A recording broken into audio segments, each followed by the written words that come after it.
A neighbor who never spoke to me showed up at my door with an envelope. Inside was a note. Leave the house before midnight. The clock struck 11:59 p.m. and the doorbell rang. I will never forget what I saw when I answered. But I'm getting ahead of myself. Let me start from the moment Marcus Chun appeared on my doorstep that gray October afternoon, his weathered hands trembling as he held out the manila envelope that would change everything. I lived at 1247 Maple Street for 3 months, ever since inheriting the Victorian house from Great-Aunt Millicent, and in all that time Marcus had never acknowledged my existence. He was the kind of neighbor who maintained his property meticulously perfect lawn, pristine flower beds, windows that gleamed like mirrors, but avoided all human contact. I tried nodding when I saw him collecting his mail or pruning his roses, but he'd always looked right through me as if I were invisible. So when I opened my front door to find him standing there in his carefully pressed cardigan and wire-rimmed glasses, I was too shocked to speak. "Miss Ingrid Blackwood," he said, his voice carrying a slight accent I couldn't place. "You must take this. Read it immediately." He thrust the envelope toward me with such urgency that I automatically accepted it, noting how his hands shook and how his usually immaculate appearance seemed somehow disheveled. His silver hair was mussed, his shirt collar slightly askew, and there were dark circles under his eyes that suggested sleepless nights. "Mr. Chun, is everything all right?"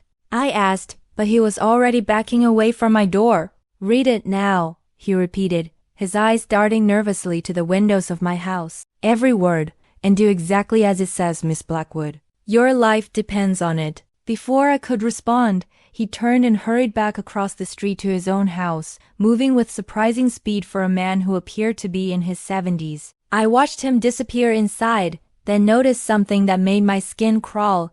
Every curtain in his house was drawn tight, but I could see him peering out at me through a tiny gap in the living room drapes. I closed my door and examined the envelope. My name was written on the front in precise, old-fashioned handwriting, Miss Ingrid Blackwood, 1247 Maple Street.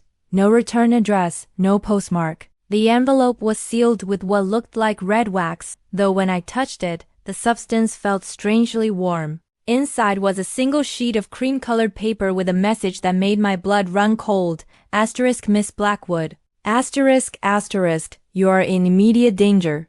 The house you have inherited carries a curse that has plagued your family for 3 generations. Tonight, as the anniversary of the original tragedy approaches, something will come for you. Asterisk asterisk. Leave the house before midnight. Take nothing with you. Do not return until after sunrise. If you remain past the witching hour, you will suffer the same fate as your great-aunt and all who came before her. Asterisk asterisk. This is not a joke. This is not madness. This is a warning from someone who has watched over this street for 40 years, keeping the darkness contained. Asterisk asterisk. Trust me, or join the others who ignored the signs. Asterisk asterisk. A friend asterisk. I read the note 3 times, my rational mind rejecting every word, while some deeper instinct whispered that I should pay attention to the growing sense of unease I've been feeling since moving into the house. There had been signs, I realized now. The way my neighbors avoided walking past the house after dark. The fact that no mail carrier or delivery person would approach the front door. They all left packages at the gate and hurried away. The strange dreams I've been having, filled with whispered voices and shadows that moved independently of their sources. And then there were the scratches I'd been finding on the hardwood floors each morning, as if something with claws had been pacing through the house while I slept. I looked at the antique grandfather clock in my hallway, the one piece of furniture that had come with the house, too heavy and valuable to remove. It read 4:17 p.m., less than 8 hours until midnight. Through my front window, I could see Marcus Chun's house. Every light was on now, and I could make out his silhouette moving from room to room as if he were conducting some kind of patrol, watching, waiting, protecting me from something, or protecting the neighborhood from me. The rational part of my mind wanted to dismiss the note as the ravings of an eccentric old man. But as afternoon shadows began to lengthen across my inherited house, I couldn't shake the feeling that Marcus Chun knew something about this place that I desperately needed to understand. The clock's steady ticking seemed to grow louder with each passing minute, counting down toward midnight and whatever waited for me in the darkness. I spent the next hour researching Marcus Chun online, desperate to understand why my silent neighbor had suddenly become my self-appointed guardian. What I found only deepened the mystery surrounding both him and the house I'd inherited. Marcus had lived at 1246 Maple Street for 43 years, purchasing the modest bungalow in 1981 when he was 32 years old. Before that, there was almost no digital footprint, no social media accounts, no professional listings, no public records that predated his arrival in our small Massachusetts town of Millbrook. But there were newspaper archives that painted a disturbing picture of the street where I now lived. The Millbrook Gazette's online archives showed a pattern of unexplained deaths and disappearances on Maple Street dating back to the 1940s. Every few years, someone would vanish or die under mysterious circumstances, always from houses with odd numbers, 1243, 1245, and most frequently, 1247 my house. The articles were brief and carefully worded, the kind of journalism that reported facts without speculation. Local woman found dead in home, read one headline from 1967. Unexplained disappearance on Maple Street, declared another from 1979. Elderly resident dies in sleep, stated a third from 1998, all from my address. All deaths ruled natural causes or disappearances with no evidence of foul play. But the pattern changed in 1981, the year Marcus Chun moved in. Suddenly the mysterious deaths stopped. For 43 years, 1247 Maple Street had been occupied by a succession of owners who lived normal, uneventful lives until they moved away or died of conventional old age. Until 3 months ago, when Great Aunt Millicent died in her sleep and left me the house. I found Millicent's obituary, noting that she'd lived at 1247 Maple Street for only 2 years before her death. The previous owner, according to property records, had been a man named Robert Blackwood, my great-uncle, though I'd never heard of him. He died in 2022, also in his sleep, also of natural causes. The Blackwood name appeared in several of the older obituaries. We'd been dying in this house for decades. As evening approached, I noticed that Marcus had begun what appeared to be a ritual patrol of his property. He walked the perimeter of his house every hour, checking windows and doors, pausing to stare at my house before returning inside. When I watched him through my front window, he would sometimes stop mid-patrol and look directly at me, his expression unreadable but somehow urgent. At 7 p.m., he knocked on my door again. "Miss Blackwood," he said when I answered, "have you made your decision?" "About what, exactly?" Your note was rather vague about the specific nature of this supposed danger. He glanced nervously at the sky where the first stars were becoming visible. "May I come in?" "There are things you need to understand about this house, about your family, about why I've spent 43 years keeping watch." Against my better judgment, I let him inside. He moved through my living room with the cautious air of someone entering a place he found deeply unsettling, his eyes constantly scanning the shadows in corners and doorways. "You've been having the dreams," he said. It wasn't a question. I nodded, unsettled by his certainty.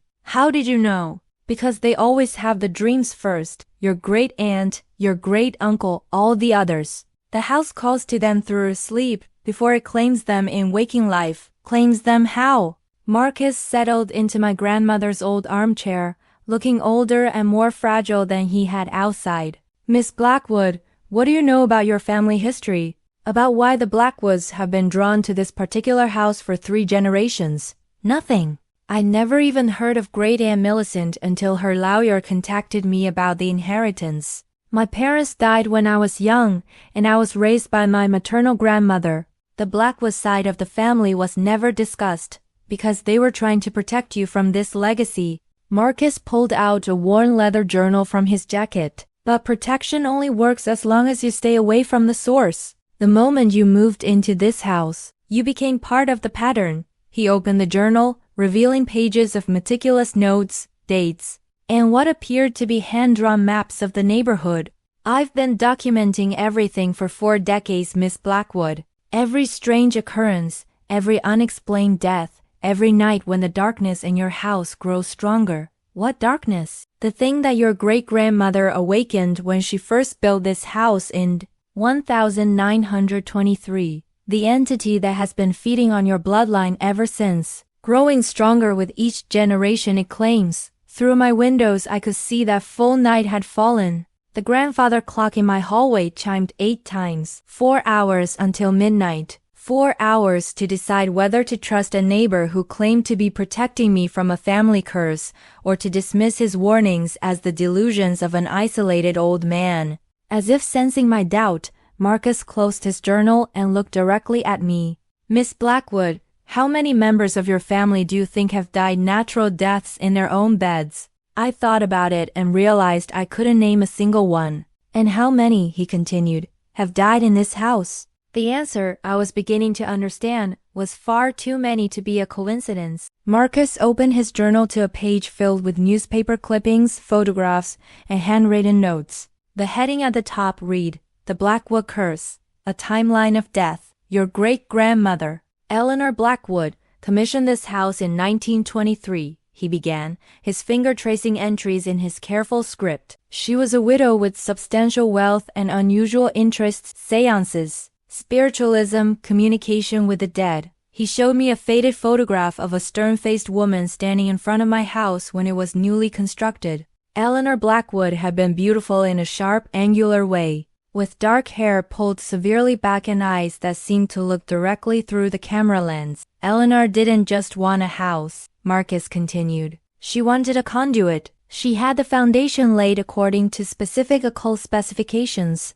incorporated symbols into the architecture, and consecrated the property using rituals she'd learned from a Romanian mystic.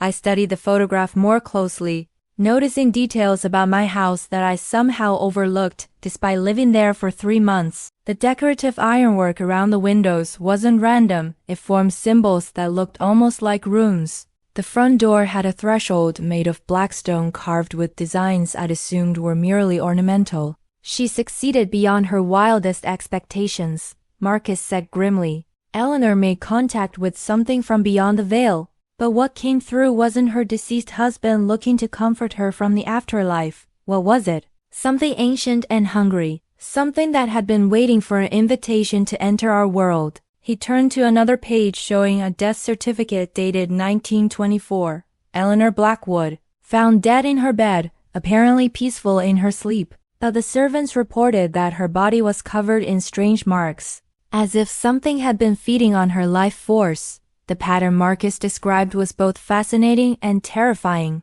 Each subsequent generation of Blackwoods had been drawn to the house, despite attempts by surviving family members to keep them away. They would move in, live normal lives for a few months or years, then die under circumstances that appeared natural but followed suspicious patterns. The entity grows stronger with each Blackwood death, Marcus explained. It's not just killing them, it's harvesting something essential about their life force, their family connection, their spiritual energy. And as it grows stronger, it becomes more ambitious. More ambitious how? In the early decades, it was content to claim one Blackwood every few years. But recently, the timeline has accelerated. Your great-uncle Robert lasted only 18 months. Your great-aunt Millicent survived just 2 years. Marcus looked at me with deep concern. You've been here 3 months, and already the signs are intensifying. I thought about the dreams that had been growing more vivid each night, whispered voices calling my name. Shadows that moved independently of their sources. The sensation of being watched by invisible eyes. I'd attributed them to stress about my new living situation, but now they seem more sinister. How do you know all this? I asked. How did you become the neighborhood watchman against supernatural forces? Marcus closed his journal and was quiet for a long moment. When he spoke, his voice carried decades of sadness. Because I failed to save my sister. Your sister? Elena Chun. She married into the Blackwood family in 1978, became Elena Blackwood when she wed your great-uncle Thomas. She moved into this house full of hope and excitement about starting a new life. He pulled out a photograph of a beautiful young Asian woman standing next to a tall, handsome man in front of my house. They looked radiantly happy, the kind of couple who seemed destined for a lifetime of joy. I tried to warn her about the strange stories surrounding this place, but she laughed off my concerns as superstition. Thomas was a modern man, she said. They were educated people who didn't believe in curses and spirits. What happened to her? She lasted 6 months. Found dead in her bed, apparently peaceful, no signs of struggle or illness. The autopsy showed nothing unusual, but I was the one who found her body. Marcus's voice broke slightly. She looked like she'd aged 20 years overnight. Her hair had turned completely white, her skin was translucent, and her eyes looked like she'd seen something so terrifying that it had drained the life from her soul. The room seemed to grow colder as Marcus spoke, shadows in the corners appearing darker and more substantial. That's when I made my vow, he continued. I bought the house across the street, and I've been keeping watch ever since, learning everything I could about the entity, documenting its patterns, trying to find ways to weaken it or contain it. And have you found ways to contain it? To some degree. The creature's power is tied to the house and the Blackwood bloodline. As long as no Blackwoods lived here, it remained dormant. But it never disappeared entirely. Through the windows, I could see that Marcus had left every light blazing in his house, as if he were conducting his own vigil against the approaching darkness. The grandfather clock chimed 9 times, 3 hours until midnight. 3 hours to decide whether to flee from my inheritance or stay and face whatever had been claiming my family for a century. Marcus, I said quietly, what exactly happens at midnight? His answer made my blood freeze. That's when it stops pretending to be dormant. As the clock moved toward 10 p.m., I felt the house itself beginning to change around me. The familiar creaks and settling sounds of old wood seemed more deliberate, as if the building were stretching and preparing for something. The temperature dropped noticeably, despite the furnace running continuously. You're feeling it now, Marcus observed, watching me pull my sweater tighter. The house comes alive as midnight approaches. The entity begins to stir. If you've been studying this thing for 40 years, surely you've found a way to stop it permanently. Marcus shook his head grimly. I found ways to weaken it, to delay it, to sometimes drive it back temporarily. But destroying it would require ... double quotes. He hesitated, as if the words themselves were dangerous. Require what? A willing sacrifice from the Blackwood bloodline. Someone who chooses to face it directly instead of fleeing, who can channel the family connection to sever the bond between the entity and this house. That sounds like a death sentence. It is. That's why I've spent 4 decades helping Blackwoods escape instead of asking them to fight. I stood up and began pacing, unable to sit still as anxiety built in my chest. The rational part of my mind insisted this was all elaborate delusion, that Marcus was a lonely old man who constructed in fantasy to give meaning to coincidental deaths and his own isolation. But the house itself seemed to argue against rationality. The shadows in corners were moving independently of any light source. The temperature continued dropping until I could see my breath, and from somewhere deep within the walls came a sound like breathing, slow, rhythmic, growing stronger. Tell me about the others who tried to fight it, I said. There was only one. Your great-great-grandmother Eleanor, in her final weeks alive. Marcus consulted his journal. According to her diary, which I found hidden in the basement after her death, she realized what she'd unleashed and tried to banish it back to wherever it came from. What happened? She died in the attempt, but she also weakened it significantly. The entity went dormant for almost 5 years after her death, the longest period of inactivity in its history. So fighting it can work? Fighting it can slow it down, maybe save future generations from its influence. But Eleanor paid the ultimate price, and she'd had months to prepare, to research, to understand what she was facing. Marcus looked at me with desperate concern. You've had 3 hours. The grandfather clock began its elaborate ritual of chiming 10 times, each note seeming to resonate through the house longer than physics should allow. As the final chime faded, I heard something new: footsteps in the upstairs hallway. Slow, deliberate footsteps moving from room to room, as if something were conducting its own patrol of the house. We need to leave,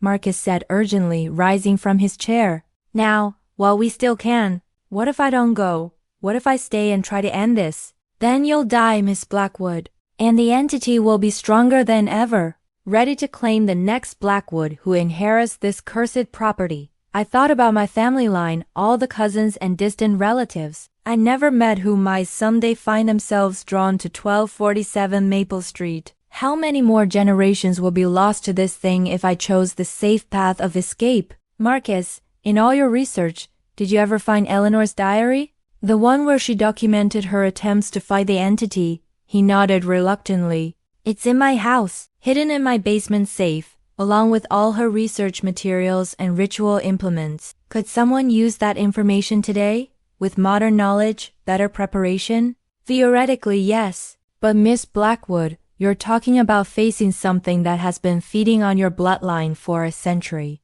It knows you intimately, your fears, your weaknesses, your deepest vulnerabilities. The footsteps upstairs had stopped, but now I could hear something else, a voice, barely audible, calling my name. Not from any specific direction, but seeming to emanate from the walls themselves. Ingrid. Ingrid. Come home, child. Come to where you belong. The voice was female, elderly, with a kind of warm authority that made you want to obey without question. It sounded almost exactly like my deceased grandmother, the woman who'd raised me after my parents died. It's not her, Marcus said sharply, recognizing the trap. The entity uses familiar voices, beloved faces, cherished memories as weapons. It will show you everything you want to see to lure you deeper into its influence. But what if I could resist those illusions? What if I went in prepared for its tricks?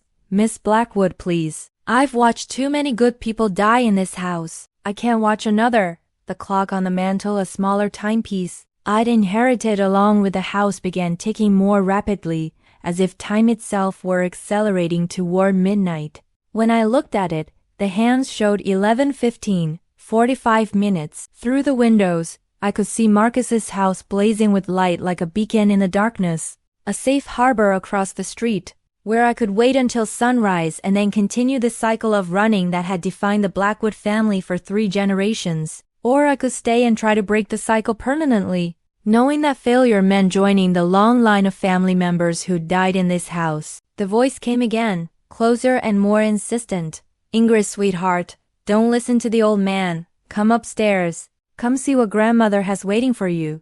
I look at Marcus, this neighbor who spent 40 years protecting people he barely knew from a horror they couldn't understand. If I stay, I said quietly, will you help me? His face crumpled with grief and resignation. Yes, he whispered. God help us both, but yes. Marcus and I spent the next 15 minutes racing between our houses, gathering everything he accumulated during his 4 decades of research. Eleanor's diary, brittle with age and written in fading ink, photographs of ritualistic symbols carved into the house's foundation, maps of the property showing ley lines and energy flows that Eleanor had identified in her occult studies. She was methodical, Marcus explained as we spread the materials across my dining room table. Eleanor documented everything, the initial summoning ritual, the entity's behavior patterns, the methods she attempted for banishment. I opened the diary to a random page and read Eleanor's careful script. The creature feeds not just on life force, but on fear and despair. It grows stronger when its victims feel helpless, when they believe escape is impossible. The key to resistance may lie in maintaining hope and determination, even in the face of terror. That's easier said than done, Marcus muttered, checking the locks on my front door for the 3rd time. When you see what this thing can become, what faces it can wear, hope feels like a luxury you can't afford. The temperature in the house had continued dropping, until frost formed on the inside of the windows. Our breath created clouds in the air, and the floorboards had begun creaking constantly, as if something heavy were moving through the rooms above us. Tell me about the final confrontation, I said, turning to the last entries in Eleanor's diary. What exactly did she do? According to her notes, she attempted to reverse the original summoning ritual to open a doorway that would send the entity back to wherever it came from. Marcus showed me sketches of complex geometric patterns surrounding by arcane symbols, but the ritual required her to serve as a living conduit, channeling the entity's power through her own body in order to redirect it. And that killed her?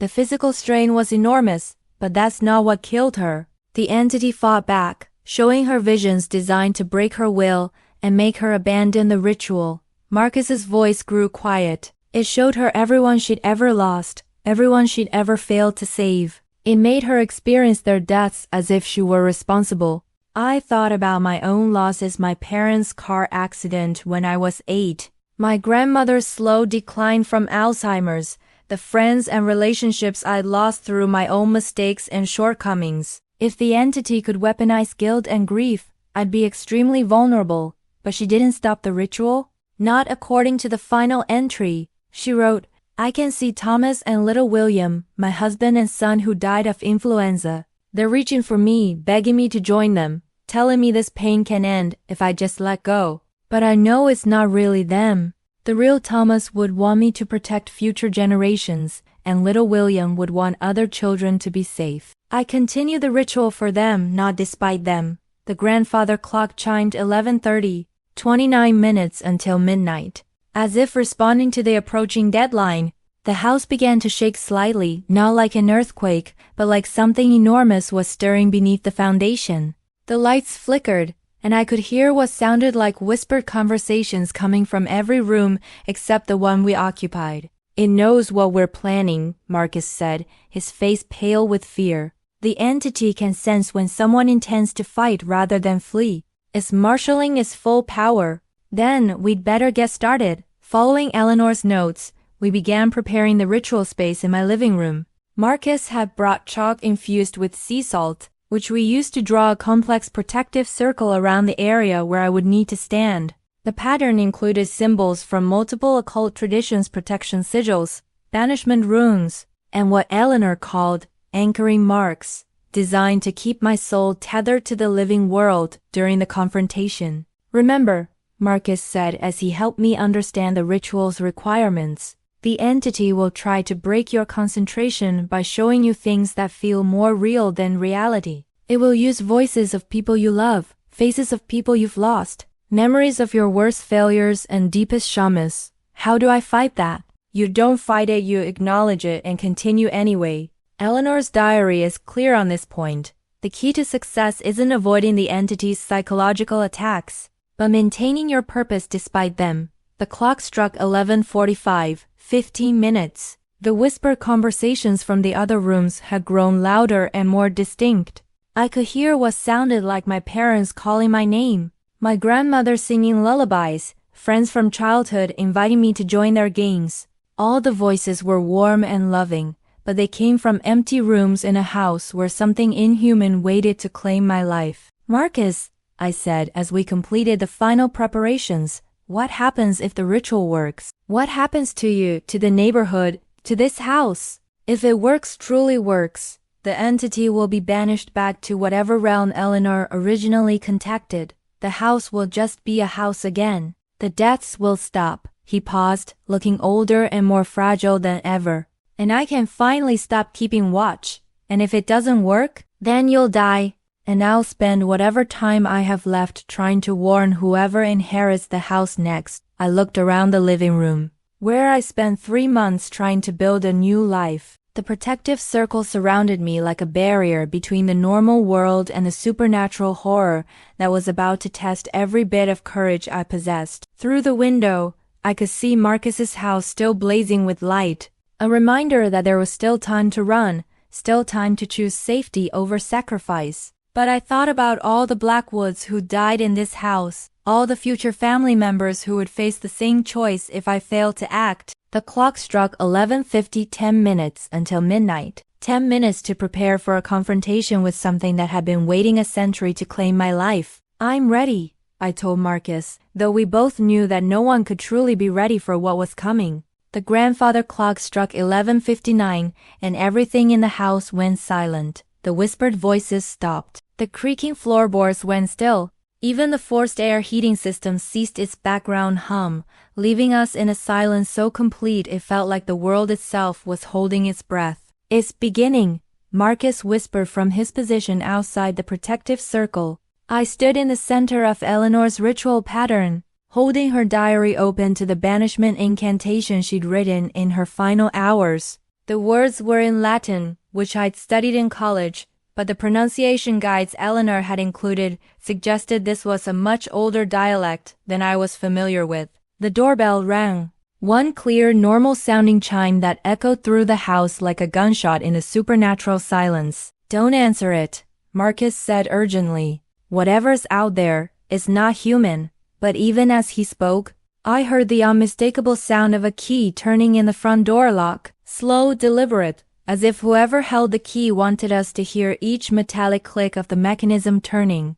"How does it have a key?" I asked. "It doesn't need one. The entity can manipulate physical reality within the house's boundaries. Locks, doors, windows, they're just suggestions to something with that much power." The front door swung open with a long, drawn-out creak that seemed designed for maximum psychological impact. Footsteps entered the foyer, the same slow, measured pace I'd been hearing upstairs all evening. But now they were accompanied by a voice I recognized with soul-deep terror. "Ingrid, sweetheart, why are you hiding in there with that strange man?" It was my grandmother's voice, exactly as I remembered it from childhood, warm, loving, with just a hint of Swedish accent from her immigrant parents. The voice that had comforted me through nightmares, sung me lullabies, told me bedtime stories about brave little girls who conquered their fears. "Don't listen," Marcus warned. "It's not her. Ingrid dear, I've been looking everywhere for you. I know you're confused about this old house, about all the family stories, but I'm here now. Grandmother's here to explain everything." The footsteps moved closer to the living room, but they stopped just outside the doorway. I could see a shadow on the hallway wall, the silhouette of an elderly woman in a long dress, exactly matching my memories of grandmother's favorite evening gown. "I need to see," I whispered to Marcus. "I need to see what it looks like." That's exactly what it wants. The moment you look at it directly, it gains power over your perception.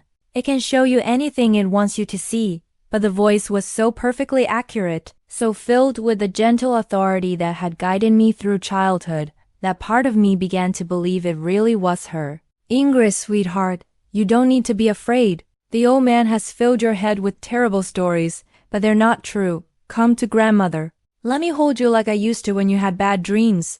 I took a step toward the edge of the protective circle. "Miss Blackwood, no." Marcus grabbed my arm. "That's not your grandmother. Your grandmother would never ask you to put yourself in danger." The shadow on the wall shifted, and I could see it turning toward Marcus. When it spoke again, the warm grandmother voice was gone, replaced by something cold and hungry. "You've been a thorn in my side for 40 years, old man. Always watching, always interfering, always helping them escape before I can claim what's mine." The shadow seemed to grow larger, more menacing. "But this one won't escape. This one carries the strongest Blackwood blood I've tasted in generations. Begin the ritual," Marcus said urgently. Now, while it's distracted by anger, I opened Eleanor's diary to the banishment incantation and began reading the Latin words aloud. The pronunciation was difficult, and I stumbled over syllables that seemed designed for non-human vocal cords, but I pressed forward. The reaction was immediate and terrifying. The temperature plummeted until ice crystals formed in the air.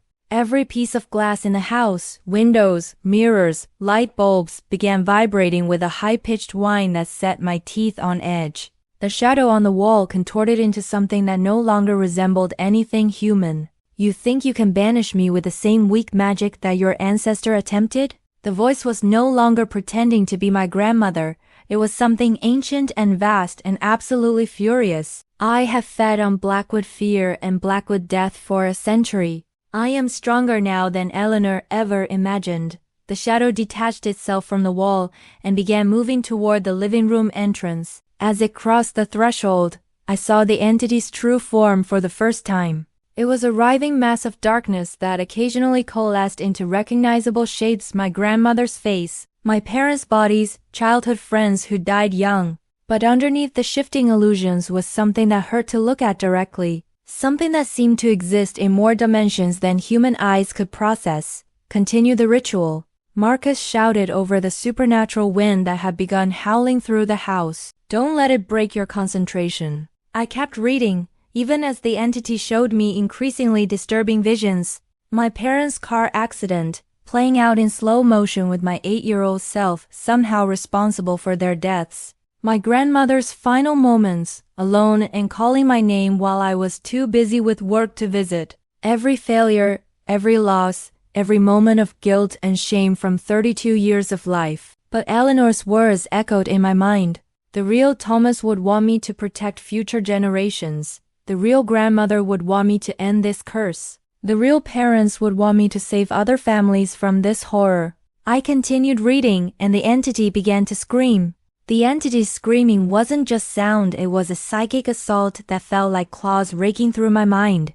As I continued the banishment ritual, memories that I somehow forgotten began flooding back with crystalline clarity. I was 5 years old, staying overnight at Great Aunt Millicent's house for the first time. My parents had dropped me off for a weekend visit, excited that I was finally old enough to spend time with extended family. The house had felt wrong even then. Cold spots in random locations, shadows that moved independently, whispered voices calling my name from empty rooms. I told Millicent about the strange occurrences, but she dismissed them as an active imagination and new environment anxiety. On my second night, I'd awakened to find a woman standing at the foot of my bed. She looked exactly like the photographs of Eleanor Blackwood I'd seen in Marcus's research, tall, angular, with piercing dark eyes and hair pulled back severely. But her skin was translucent, and I could see the wallpaper pattern through her body. "Hello, little one," she'd said in a voice that sounded like wind through autumn leaves. "I've been waiting so long for another Blackwood child to come home," I screamed, bringing Millicent running into the room. But when she turned on the lights, nothing was there except me, sobbing hysterically about the ghost lady who wanted to take me away. My parents had picked me up the next morning, cutting short the visit. I never stayed at a Blackwood family property again until inheriting this house 3 months ago. But now, as the entity pressed its psychic assault against my mind, I remember something else about that childhood encounter. The ghost woman Eleanor, or something wearing her face, had said something else before I screamed. "Don't worry, darling. I'm not ready for you yet. You need to grow strong first, need to develop the full power of the bloodline. But someday, when you're ready, you'll come back to me willingly." The entity had been waiting 30 years for me to inherit the house and walk into its trap. "You remember now," the writhing mass of darkness said, its voice a mixture of triumph and hunger. "You remember how it feels to be chosen, to be special, to be wanted by forces beyond mortal understanding." I stumbled over the Latin words as more suppressed memories surfaced. Dreams throughout my childhood and adolescence of walking through this house, of conversations with family members who'd been dead for decades, of promises that I would someday come home to claim my legacy. "Every major decision you've made has been influenced by my whispers," the entity continued. "Your choice to move away from family, to avoid romantic commitments that might create new bloodlines, to remain isolated and alone until the inheritance brought you back to me." The realization was devastating. My entire adult life, the careful distance I maintained from other people, the series of failed relationships, the sense that I was always waiting for something without knowing what, it had all been subtle manipulation by this thing. "You've been preparing her for this moment," Marcus said, his voice filled with horror as he understood the scope of the entity's influence. "Grooming her, isolating her, making sure she'd be vulnerable when she finally came to the house. She is the strongest Blackwood I've encountered in 4 generations, the entity replied. Her psychic sensitivity, her natural resistance to conventional relationships, her attraction to solitary pursuits, all perfectly cultivated for my purposes. I forced myself to continue reading the banishment incantation, even as the words seemed to burn my throat. The entity's form writhed more violently with each syllable, sometimes solidifying into the shapes of family members I'd lost, sometimes dissolving into abstract patterns of darkness that hurt to perceive directly. But as the ritual progressed, I began to understand why Eleanor's attempt had failed. The banishment wasn't just about sending the entity away, it was about severing the connection between the creature and the Blackwood bloodline. And that connection ran deeper than I'd realized. "You cannot banish what you have invited," the entity said, its voice now coming from multiple directions simultaneously. "Eleanor summoned me through her own desires, her own grief, her own need to contact the dead. Every Blackwood since then has renewed that invitation through their willingness to live in this house, to accept the inheritance, to believe they deserve special treatment from the beyond. The protective circle around me began to flicker, the salt-infused chalk lines losing their brightness as the entity's power pressed against Eleanor's barriers. I offered Eleanor communion with her lost husband and child, the creature continued. I offered each subsequent Blackwood escape from grief, loneliness, and the mundane limitations of mortal existence. They all accepted my gifts before they died. What kind of gifts? I asked, still reading, but needing to understand. Dreams of reunion with dead loved ones. Visions of purpose and meaning beyond ordinary life. The sensation of being chosen for greatness. The entity's form solidified into the shape of my grandmother, perfect in every detail except for eyes that held ancient malevolence. I can offer you the same, Ingrid. An end to loneliness, an end to uncertainty, an end to the fear of death. I looked at the thing wearing my grandmother's face and realized why the banishment ritual was so difficult. Part of me wanted to accept its offer. Part of me had always wanted to accept its offer. And that was the real trap, not just the supernatural power of an otherworldly entity, but the very human desire to believe that death wasn't final, that suffering had meaning, that someone or something cared enough about us to offer escape from the ordinary pain of existence. Continue the ritual, Marcus urged. Don't let it seduce you with false promises. But as I looked at my grandmother's beloved face, hearing her voice offering comfort and communion, I understood why so many Blackwoods had chosen to die in this house. Sometimes the lie is more appealing than the truth. As I struggled with the entity's seductive offers, the house itself began to transform around us.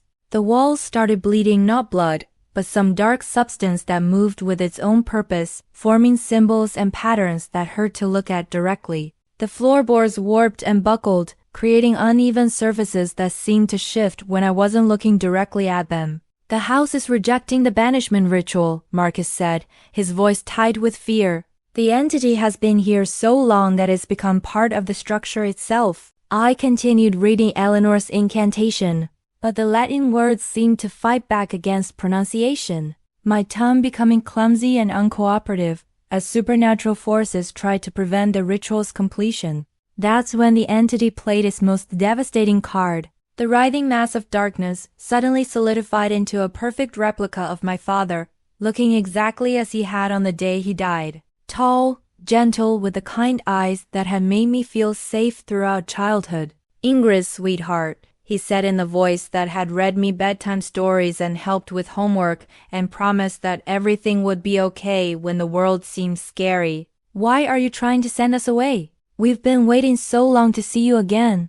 Next to him appeared my mother, beautiful and radiant in the dress she'd worn to my 8th birthday party. The last birthday we celebrated together before the car accident. We've missed you so much, darling, she said, reaching out with arms that had once been my ultimate source of comfort. We've been here in this house, waiting for you to come home so we could be a family again. The sight of them, perfect in every detail, filled with love and longing, nearly broke my concentration entirely. These weren't the abstract concepts of my parents that I carried in adult memory. These were the living, breathing people who had shaped my earliest understanding of love and safety. It's not them, Marcus said desperately, but his voice seemed distant compared to the immediate reality of my parents standing just outside the protective circle. Of course it's us, my father said with the patient tone he'd used when explaining complex concepts to child me. Death isn't what people think, Ingrid. It's not an ending, it's just a different way of existing. We've been here all along, watching over you, waiting for you to be ready to join us. The old man doesn't understand, my mother added, her voice filled with the warm authority that had guided every decision of my early life. He's afraid of what he doesn't comprehend. But you're a Blackwood, darling. You're part of something larger than ordinary existence. I could see Marcus in my peripheral vision, frantically checking Eleanor's diary for additional protective measures, but the sight of my parents made everything else seem less important. We know you've been lonely, my father continued.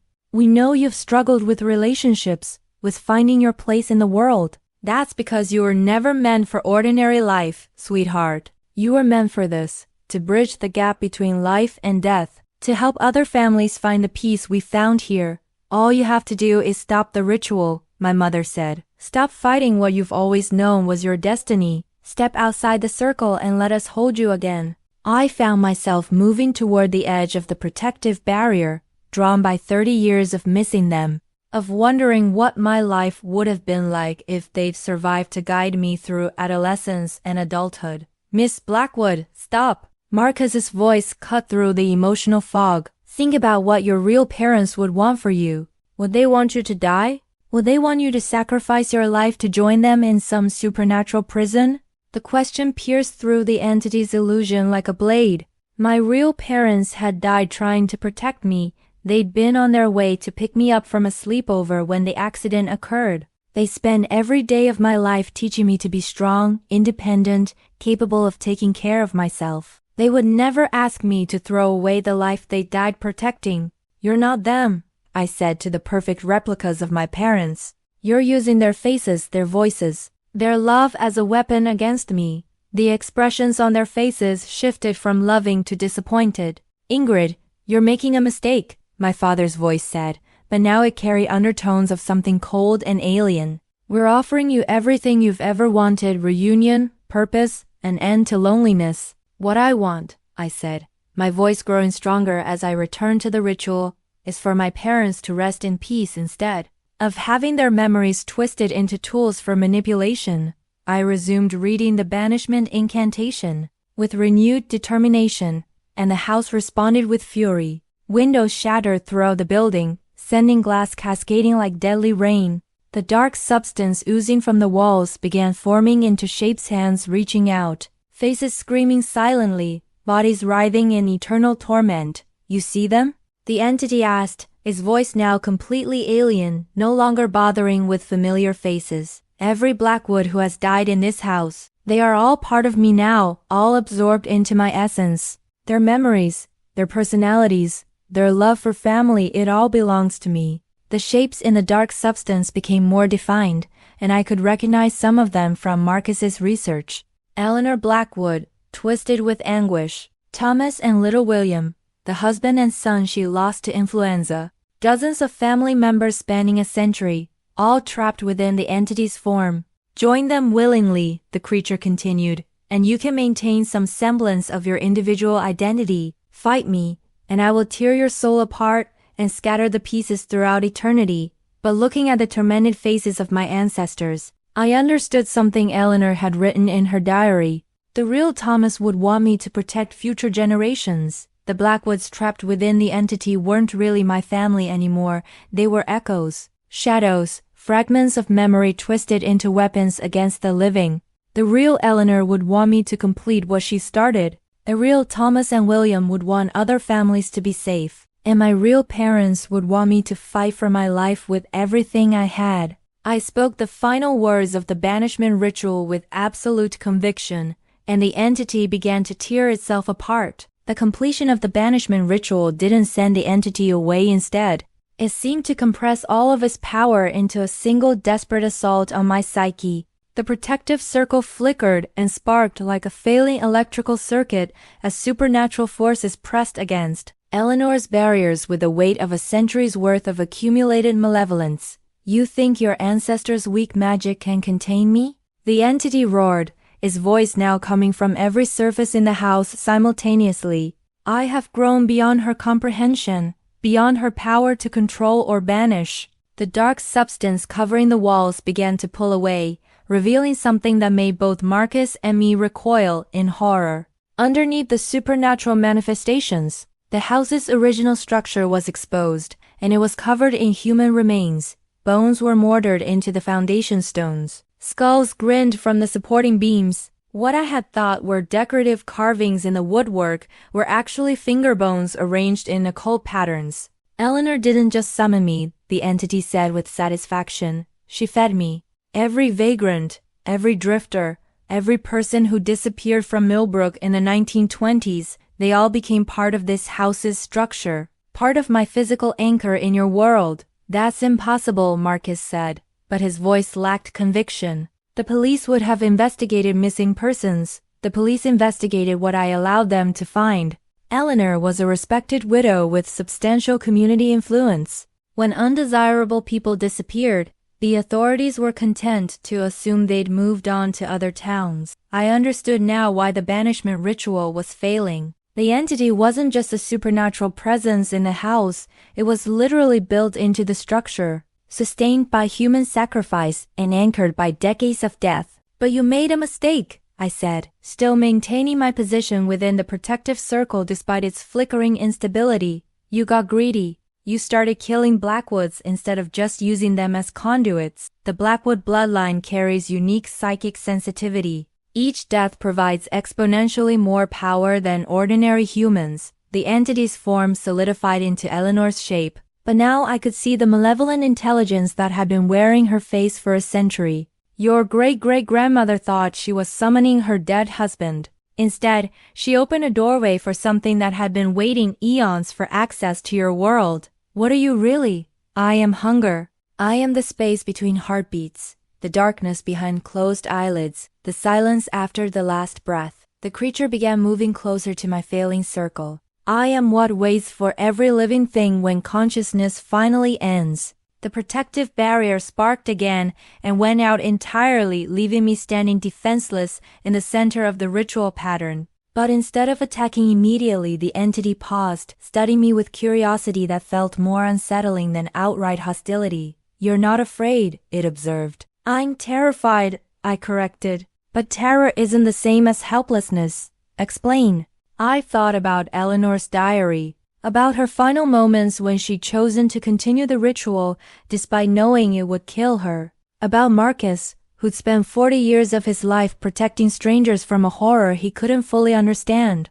About all the Blackwood family members who died in this house, whose love for future generations had been twisted into weapons against the living. You feed on fear and despair, I said. But you also feed on hope, on the desire to be reunited with lost loved ones, to escape the ordinary pain of existence, to believe that death isn't final. You're a parasite that exploits the deepest human emotions. And what do you think that understanding will accomplish? It means I can offer you something different. The entity's Eleanor form tilted its head with interest. What could you possibly offer that I cannot simply take? A willing exchange. My life for the release of every soul you've trapped. Not as part of your power, not as a feeding source, but as a genuine sacrifice to break the cycle. You would die to free ancestors you've never met. I would die to free future Blackwood children from this curse. To make sure that no other family goes through what mine has experienced. Marcus stepped forward despite the danger.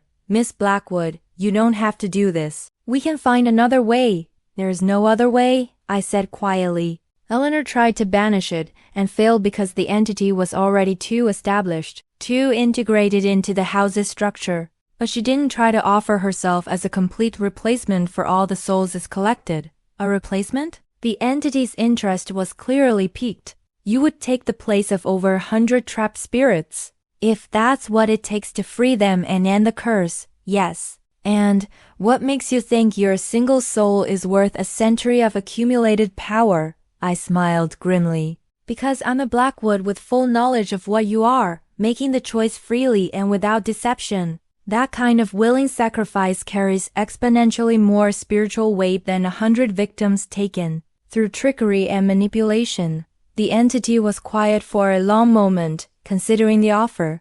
Around us, the house continued its supernatural decay, revealing more and more of the human remains that formed its foundation. There would be conditions, it finally said, such as, the exchange would have to be permanent. Once I accept your soul as replacement for all the others, you would become my new anchor to this world. The trapped spirits would be released, but you would take their place for eternity. I understand.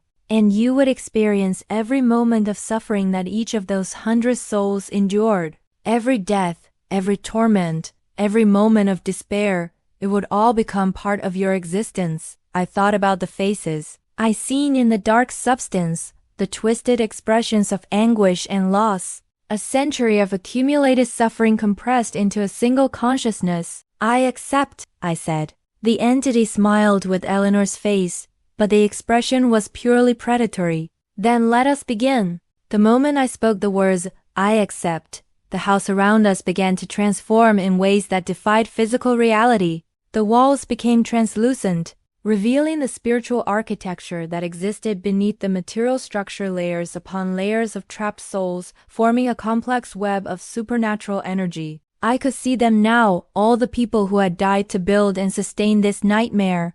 The vagrants and drifters Eleanor had sacrificed in the 1920s formed the foundation layer, their life force providing the basic structure for the entity's presence in our world. Above them were the Blackwood family members, their psychic sensitivity creating more refined channels for supernatural power.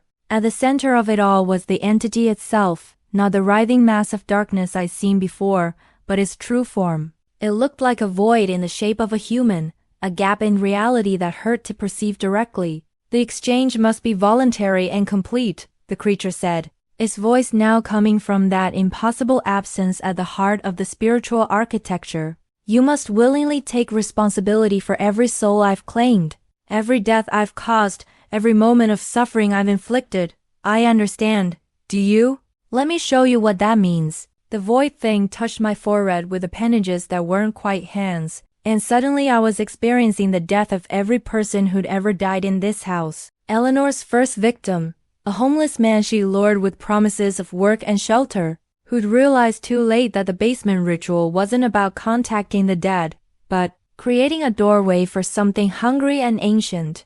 The dozen other vagrants who'd followed, each death making Eleanor more practiced at supernatural murder, each life force feeding the growing entity. Eleanor's own death, the terrifying realization that the creature she'd summoned was far more powerful than her attempts to control it. The agony of having her soul torn apart and absorbed into its essence. Every subsequent Blackwood death, Thomas, Little William, Elena Chun, Robert, Millicent, each person arriving at the house with hope for a new beginning, each person discovering too late that they'd inherited a death sentence along with the property. The psychic weight of a century's worth of suffering nearly shattered my consciousness, but I held on to the knowledge that accepting this burden would free every trapped soul. "You see now," the entity said as the visions ended. "This is what you're volunteering to experience for eternity. Are you certain you want to proceed?" "I'm certain." "Then speak the words of binding." But as I opened my mouth to begin what I thought would be my final sacrifice, Marcus stepped forward with Eleanor's diary open to a page I hadn't seen before. "Wait," he said urgently. "There's another entry, one that was written after Eleanor supposedly died. Look at the date, it's from 1925, a full year after her official death." I looked at the diary entry, written in Eleanor's familiar handwriting but with a shakier quality that spoke of profound exhaustion or illness. Asterisk, the entity believes it has won, but there is still hope. The binding ritual I attempted was not a failure, it was a preparation. I have learned that the creature cannot be banished because it is sustained by the willing participation of its victims. Each soul it claims makes it stronger, but also more dependent on that spiritual architecture. Asterisk, asterisk, the true banishment requires not the addition of another soul to its collection, but the simultaneous willing departure of all trapped spirits. If they could all choose to leave at the same moment, the entity would lose its anchor to our world and be pulled back to whatever realm it came from. Asterisk, asterisk, but coordinating such a mass departure requires someone who can communicate with all the trapped souls. Simultaneously, someone with Blackwood blood who can serve as a living conduit for their collective will. Asterisk, asterisk, I have hidden this knowledge because I lack the strength to attempt such a ritual. But perhaps the future Blackwood, armed with better preparation and deeper understanding, might succeed where I failed. Asterisk, a living conduit, I repeated, understanding dawning, not a replacement sacrifice, but a temporary bridge to help all the trapped souls escape together. The entity's void form contracted with what might have been anger.